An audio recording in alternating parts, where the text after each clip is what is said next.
Esta clase grabada es para dar apertura a lo que es la unidad 2 de nuestra materia, ¿sí? Ya hemos transitado por la unidad 1, fundamentalmente haciendo foco en qué es la didáctica, las teorías de la enseñanza, el objeto de estudio, cómo se vincula con las teorías del aprendizaje y demás.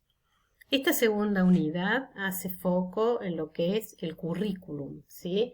Todo lo que han sido las construcciones vinculadas a las teorías curriculares que surgen a principios del siglo XX y van a tener progresivamente un desarrollo a lo largo de todo ese siglo y lo que tiene estas últimas décadas de lo que constituyen el siglo que estamos viviendo, ¿sí?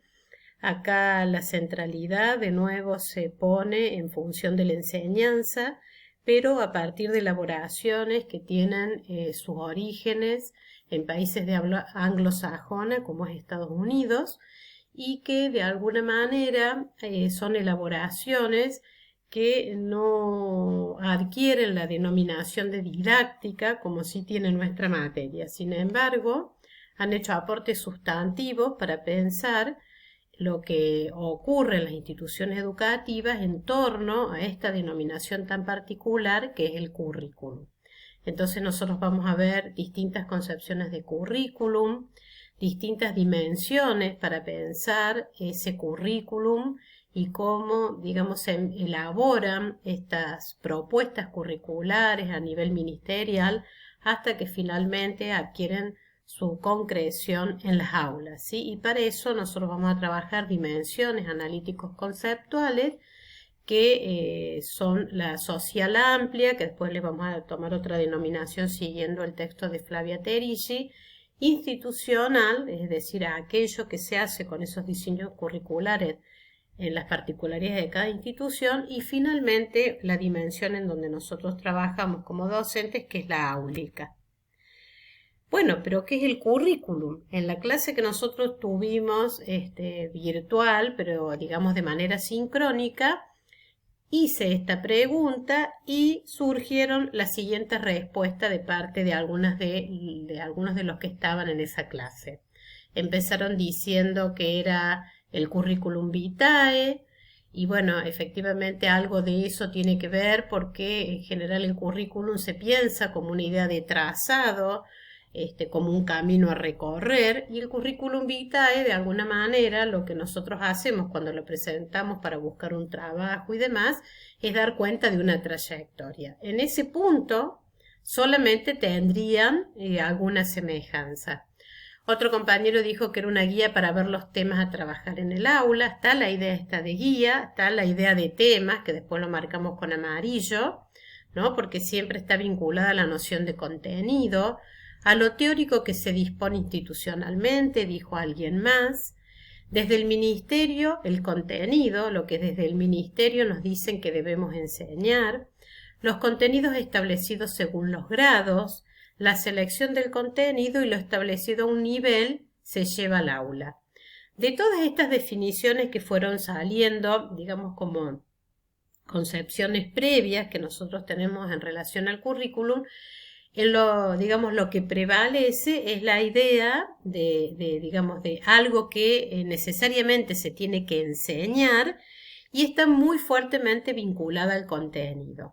Y entonces en ese sentido es que nosotros vamos a ver que hay dos maneras de pensar al currículum, siguiendo a esta autora que es Flavia Terici, a partir de lo que ha sido una multiplicación, una proliferación de muchos trabajos sobre currículum en el siglo XX que generaron cantidad de definiciones y se puede, digamos, ver como una polarización.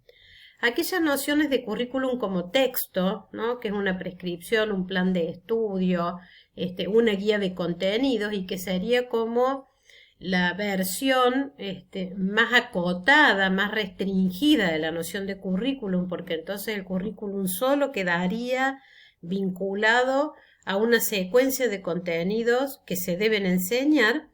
Y en el otro extremo, por eso hablamos de como de dos polos, en el otro extremo opuesto, al medio, por supuesto, tenemos otras definiciones más en los tonos de los grises, ¿no?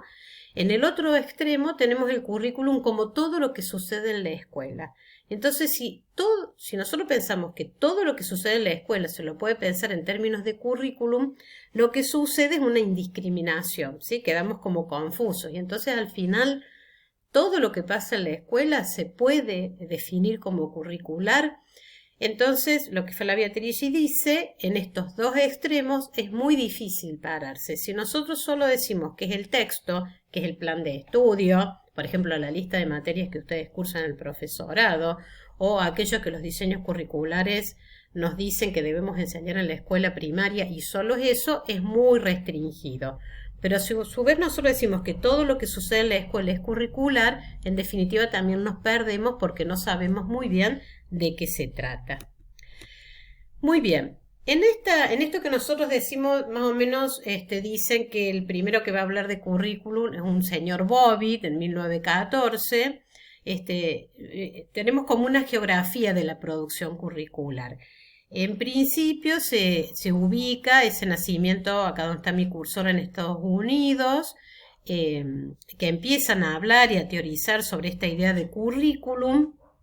Y también digamos, en el Reino Unido, que aparecen, digamos, algunos sociólogos que empiezan a hablar sobre esto, se denomina sociología del currículum, ahí es donde se va a elaborar esa noción que ya vamos a ver, que es la de currículum oculto, ¿no?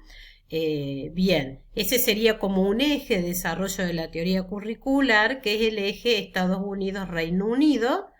Otro eje es América Latina y España, fundamentalmente desarrollos en México, en Brasil, bueno, algunos también en Argentina, en donde también se empiezan a construir algunas teorizaciones en relación a esta idea de currículum. Y el último eje es acá en la zona de Australia, ¿sí? Entonces esta es más o menos la representación de lo que es la producción curricular. Nosotros ya hemos visto que de didáctica se empieza a hablar, digamos, acá en la Europa continental, ¿no? Con Comenius, y los fuertes desarrollos en ese plano tienen que ver más que con la idea de currículum, con la idea de didáctica como disciplina, ¿sí? Muy bien, y en la constitución del campo curricular se va a dar cierta tensión para que nos quedemos por lo menos pensando. En Europa, las cuestiones de la enseñanza, digamos también como herencia del proyecto de la modernidad, de la Revolución Francesa, tenían que ver con la formación del ciudadano. En cambio, Estados Unidos, ¿sí?, va más vinculado a todo lo que va a ser los avances del capitalismo y de la sociedad industrial, y en relación a la enseñanza, más que la idea de la formación del ciudadano, de la libertad, de la fraternidad, ¿no? Hay una mirada más eficientista y utilitarista de la educación, que hoy eso persiste. Y que este campo curricular, digamos, o estas teorías curriculares van a empezar a ser permeadas o impregnadas por esta ideología o esta lógica más industrial, ¿sí? Entonces se va a hablar de objetivos para lograr conductas determinadas, va a tener una fuerte relación también con las teorías conductistas. Se habla de perfil del egresado, de diagnóstico de necesidades, ¿sí? Entonces la teoría curricular va a adquirir de alguna manera, digamos, esta dinámica más ligada a teorías de la instrucción, a una enseñanza que dé buenos resultados, que sea más económica desde el punto de vista de los recursos que se necesitan, y en ese punto se distancia bastante con lo que es una perspectiva más, digamos, de los desarrollos de la didáctica. Bien, por último, y para cerrar, digamos, esta clase, Flavia Terici propone en una parte del texto que el currículum en definitiva se lo puede pensar como una prescripción. Nosotros ya vimos en la tarea diferida anterior este carácter prescriptivo, ¿no?, indicativo, normativo y también propositivo que tiene la enseñanza. Bueno, el currículum de alguna manera o por lo menos en algunas de sus facetas o aspectos, tiene un fuerte carácter prescriptivo, ¿sí? De hecho, si nosotros tenemos que pensar, o ustedes tienen que pensar que van a enseñar en tercer grado, inmediatamente van a ir a los diseños curriculares de la provincia de Córdoba, los que están vigentes hoy, para ver, digamos, qué se debiera enseñar en lengua o en matemática o en lo que fuera, Digamos, son, de alguna manera, lo que ustedes ya dijeron, una guía.